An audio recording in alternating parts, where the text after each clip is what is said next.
Welcome, everybody. Thank you for being here with us today.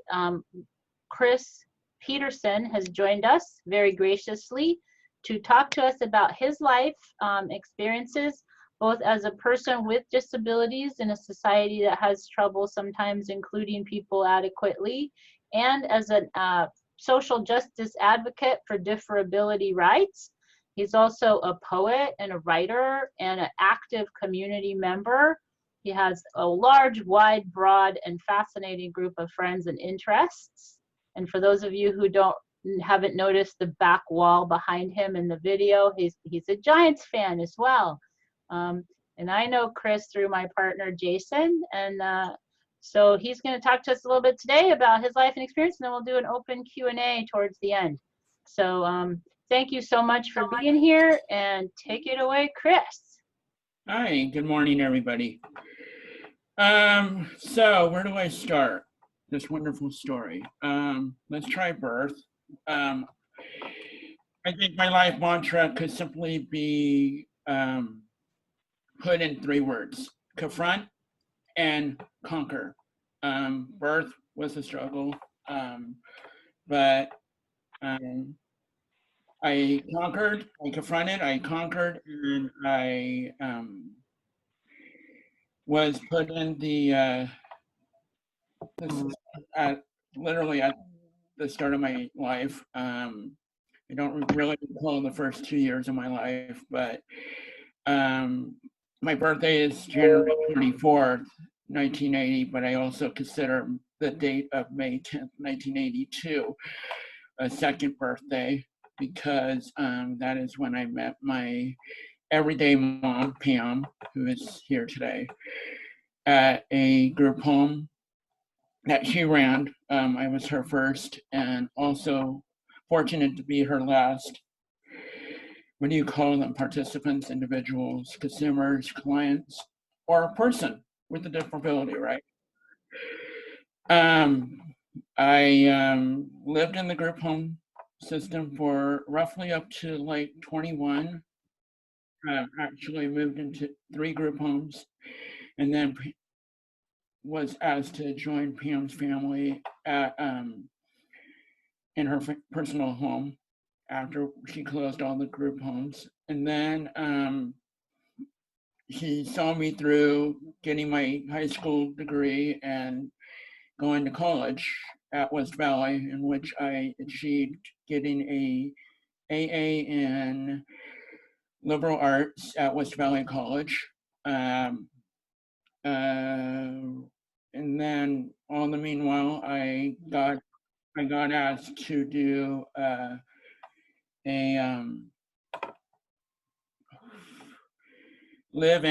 move into a group home, dormitory setting for independent living at Homeport in Los Gatos, that is run by Options for All, in which I am employed at. It seemed like everything happened for a reason when I got the call from Options for All on shortly after September 11, 2001, I got the assessment done, and then I got a call from them saying, oh, there's a spot open at Homeport, like within 3 months. Mind you, a spot usually opens 5 to 10 years to even get out into one of these places. So I think the lucky stars that I was able to confront and conquer that bridge and move into Homeport. And that was a stepping stone to my current residence of Viviente at Kuzer and Dent. Also a complex for people with disabilities run by Options for All. I moved in here in 2004. Mind you, another 5 or 10 years from Homeport to Viviente 2 was the normal time track for moving in. So 3 months into one Homeport, and then 3 years into Viviente. So 20 years downsized to 3.3 and a quarter years. So very, very fortunate. When I was at Homeport, I graduated West Valley College and realized I needed to be a productive member of the community. So I strangely started my employment career as a dishwasher at a bakery for a coach that knew me at Special Olympics, which is a very strong story. I've been with Special Olympics since easily 5. A very, very important part of my story in the later part of the story. I then burnt myself out as a dishwasher because of my obstructive sleep apnea that I proudly advocate for because it's a life changer. Then I got, my name got a hold by the state in which I was asked to be an advocate for the state of California, going into the group homes and making sure that the Lanterman Acts were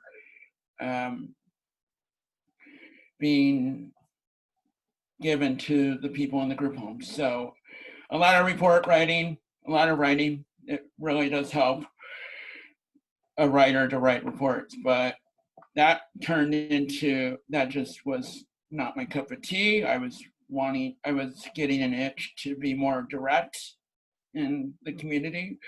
So a boss at Options for All, a former boss at Options for All, Katie Chevalier, offered me a position as clerical aide for the supported employment program at Options for All at Bird, roughly in September 2004. Then came the dream job.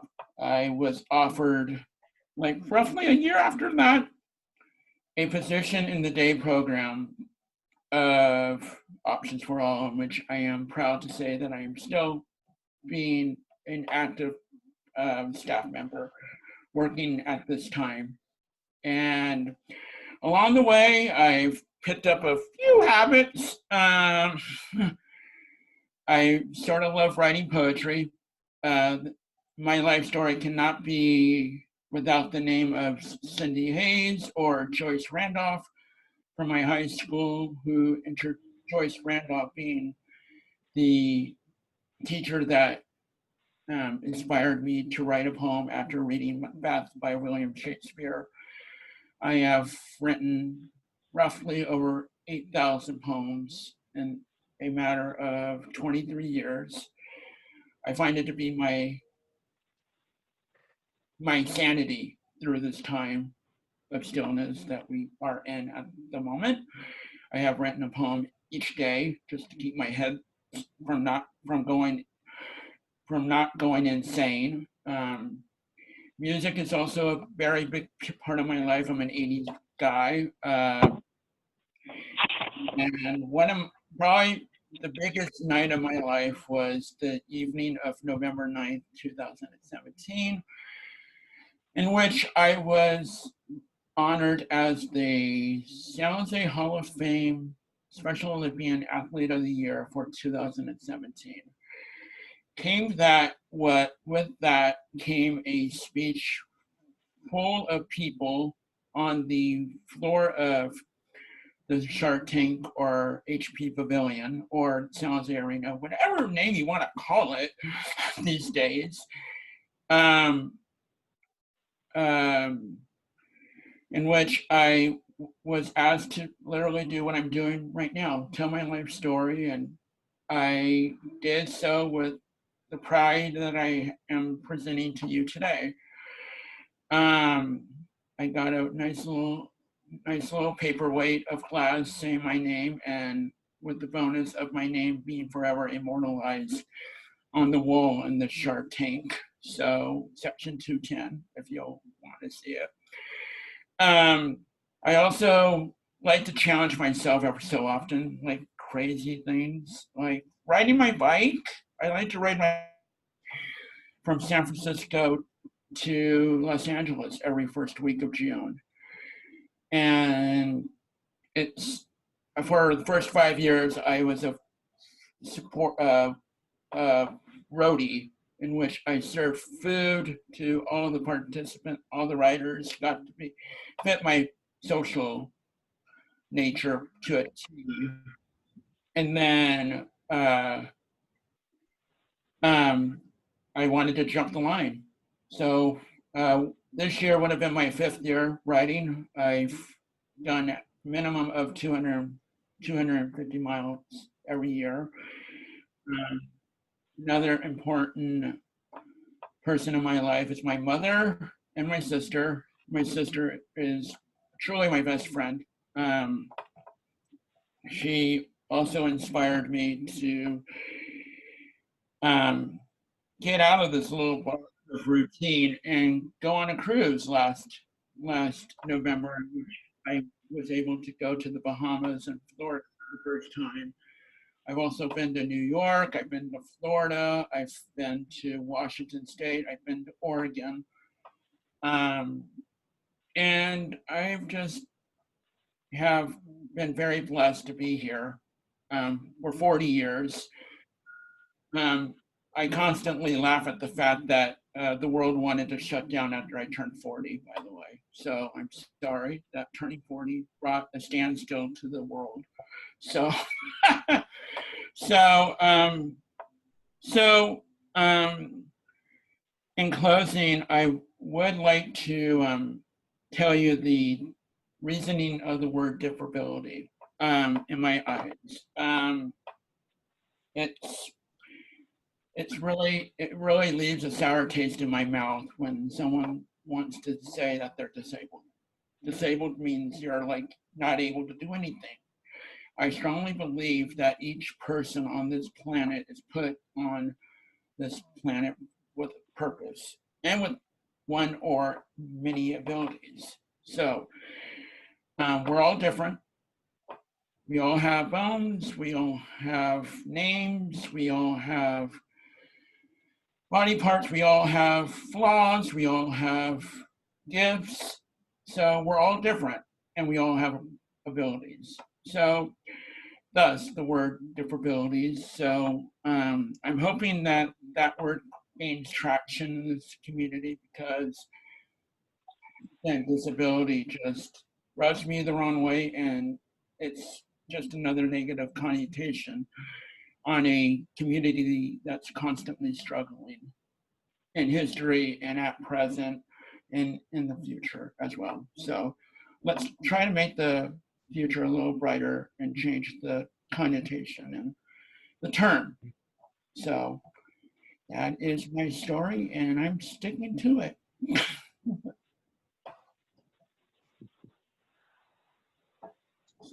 Thank you so much, Chris. We are now going to open it to question and answer, and I'm going to leave the phone people unmuted. But if you are wanting to do a question and you have access to the chat, please use the chat because there's just so many of us here. It'd be impossible for me to see and deal with if there was some suddenly background. So we have a whole bunch of people here. We have we have 92 people in the room right now. So if you have some questions, so we have a first question from Hector. He says, could you please read some of your poetry, Chris? So would you like to read a poem for us? Of course, I actually was going to read the poem Differabilities, in which Tahia generously put on the link page. So, because once again, it emphasizes the need for change for the community in my book, in my eyes. So, differabilities. Whether you or I is weak or so strong, or smart or dumb within your own body, differabilities are never wrong. So come on, people, and live life groovy.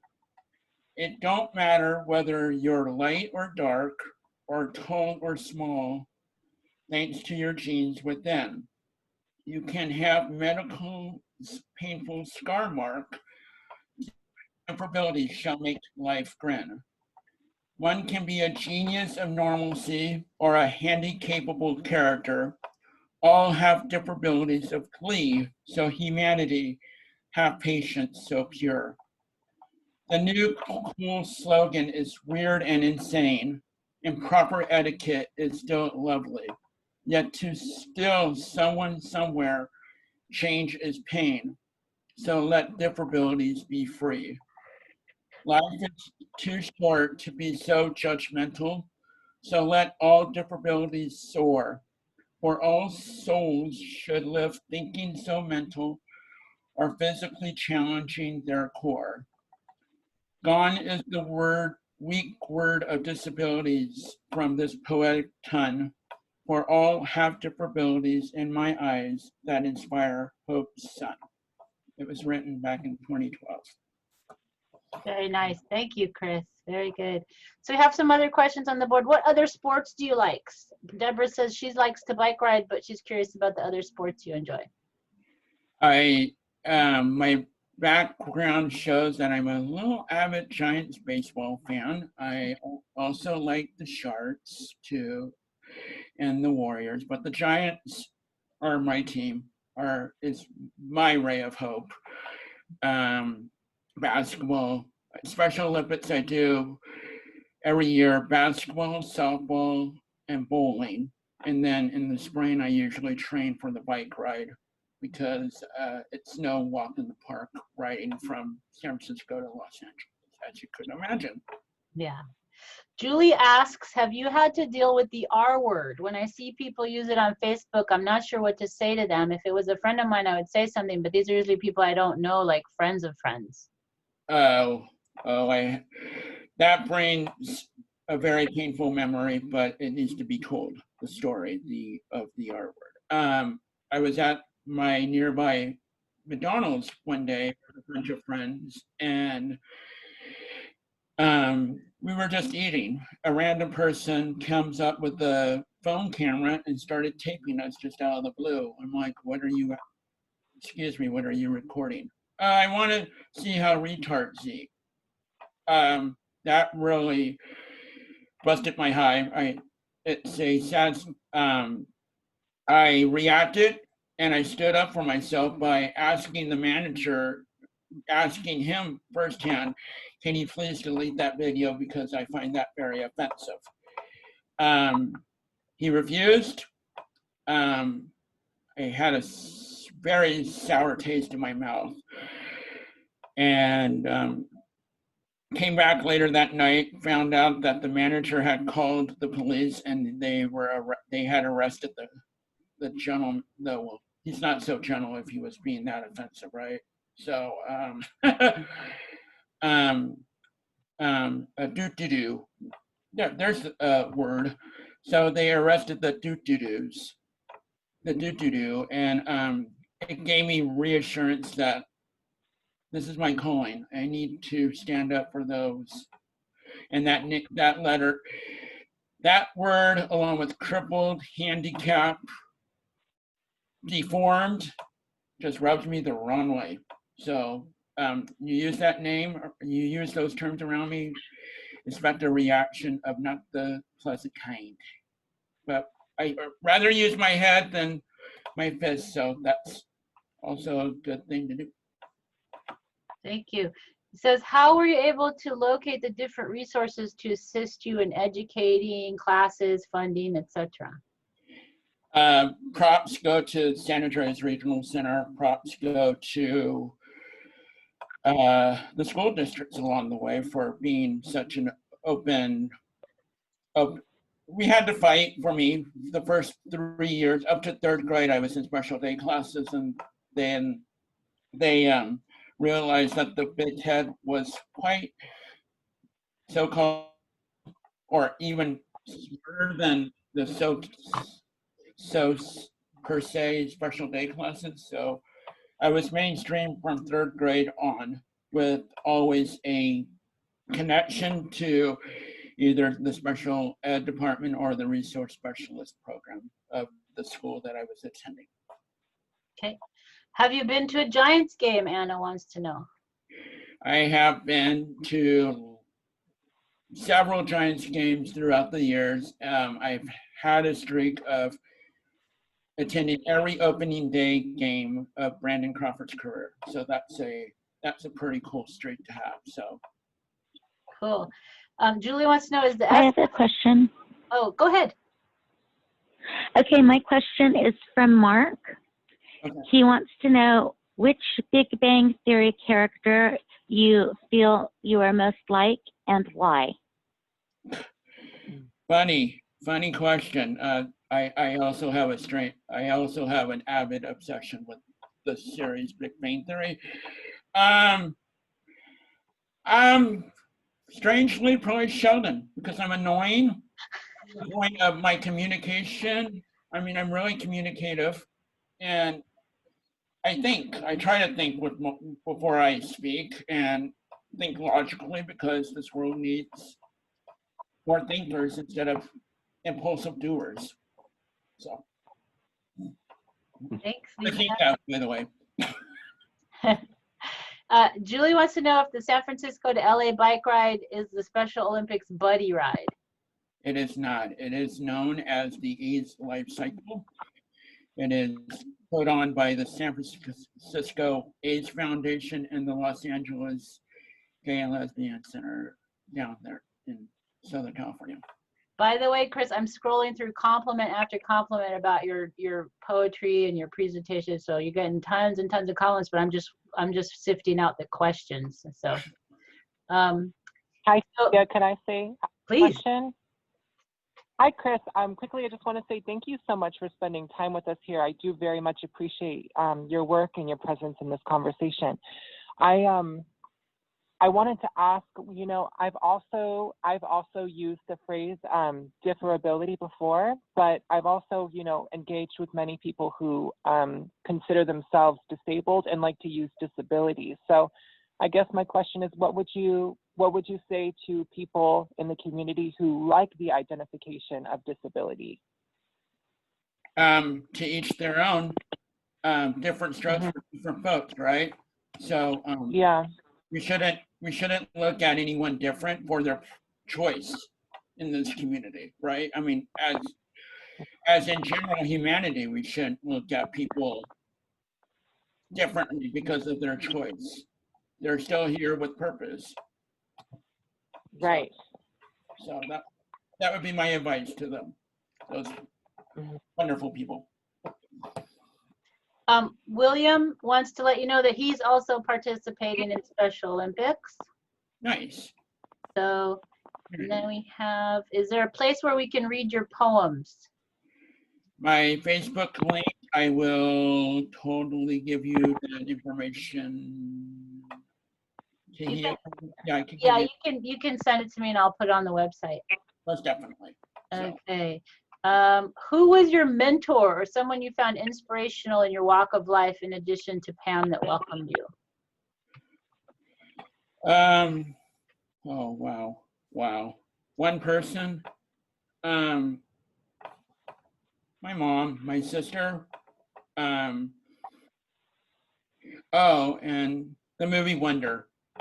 The movie came out recently. Strangely enough, it came out the same year that I got my award from the San Jose Hall of Fame. But the movie Wonder, that starred Julia Roberts and Owen Wilson, it felt like a pseudo biography because it talks about a boy who has craniofacial abnormalities and struggles in school and the community around him.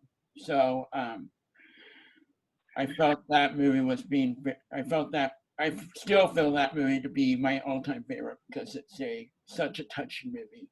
It was like a 2-hour reflection of my life's mirror, because everyone's an Augie, right?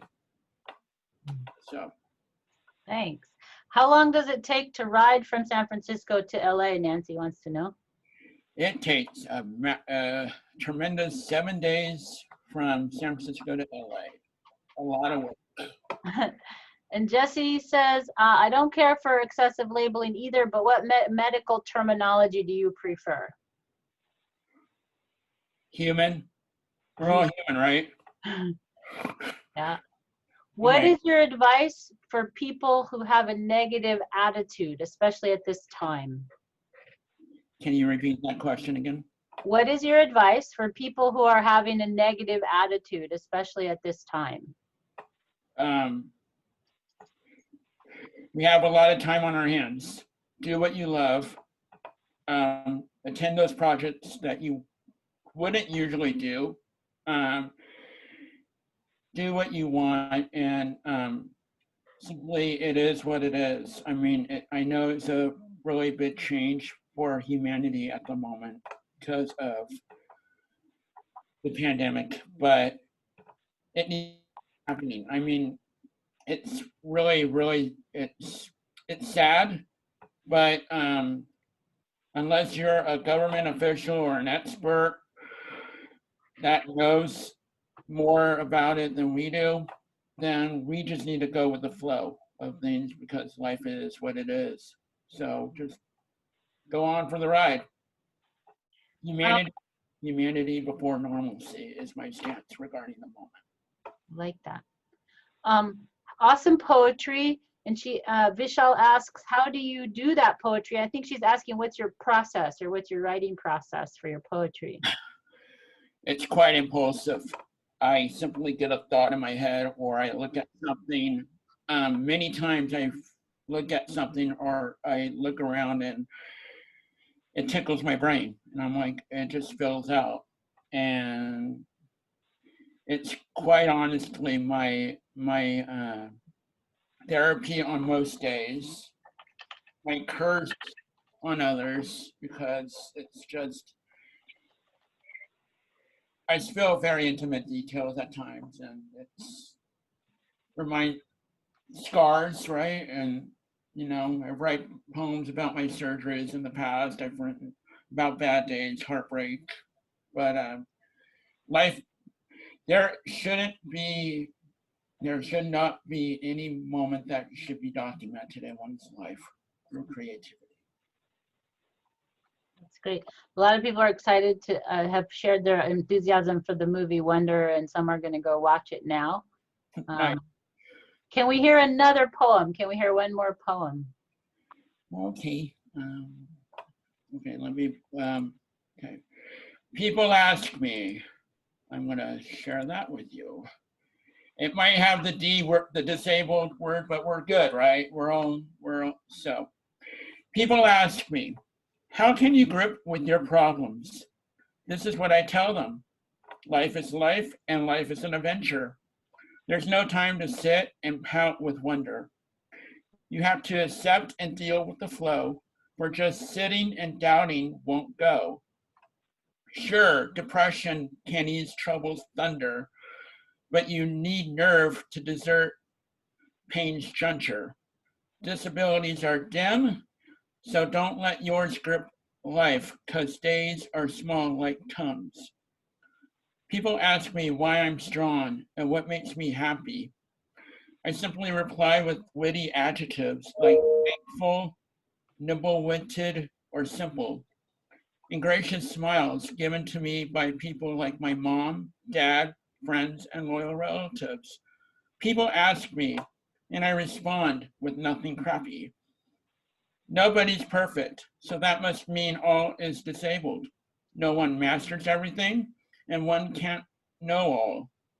Controlling the whole world is so a fable, so just live your life and hope for truth's call. People ask me, why stay positive through all your medical mountains? I just answer, why soak up suffering when life is a road trail of flavorsome fountains? The message is clear as one's diverse mind. So when a person questions your ailment, just respond with gestures that are so kind, because what this world needs is merriment. Some people stare, and some ask me why I still grin. I just live with a heartfelt mind, and courage is 10. The end. Nice. Dawn wants to know if a poem ever comes to you when you're sleeping. Do you wake up? Do they ever wake you up? Your poem? A couple nights ago, I had that. coming to my head. What was I writing? Oh, just my next poem of the day. Like I said, I've been writing a poem a day in this pandemic. And the first two lines were like barking at me. And I was like, where's my phone? I need to type. So naturally I grabbed my phone and I'm like, oh, okay, I'll build the poem from there. So in the morning. Yeah, that's great. Again, this chat is full of compliments. I will save it as a text file and send it to you for you to read after. I have a question about your work experience, your career working. How do you perceive your own like march through the job world? Like, how do you feel like it was really hard? Do you feel like it was kind of just one of the things you always did? Like, how did you engage work as you came into adulthood? I live this employment life as a reward for my experiences growing up. I've had wonderful advocates along the way, San Andreas Regional Center, and family and friends and confidants along the way. So confidence that I could do it was a struggle for me earlier, but like you probably would assume today, I'm pretty confident about telling my story today and what I do, because helping people with differabilities is my passion, and till the day I fall 6 feet under. Thank you. Does anybody on the phone or who's got a mic or can't use the chat need to ask or interact with Chris about anything? Feel free. Oh, you got here. Did you inform employers of your disabilities or restrictions prior to employment or in interviews?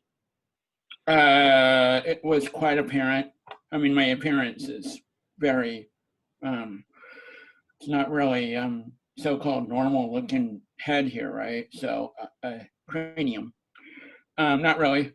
I felt like I was given my position of the moment through my hard work as a clerical aide at the organization. And my original job as a dishwasher was because of my enrollment in Special Olympics.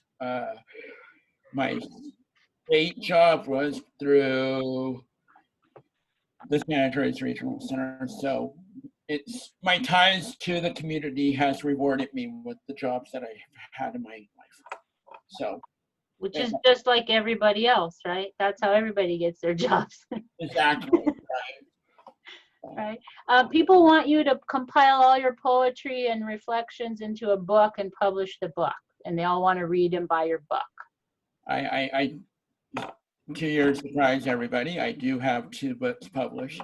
All right. Well, are they on Amazon or where can we get them? They're on lulu.com. I will also send you the links. Good. So for everybody's information, I'll update the website space with all the links that Chris sends me when we're done here.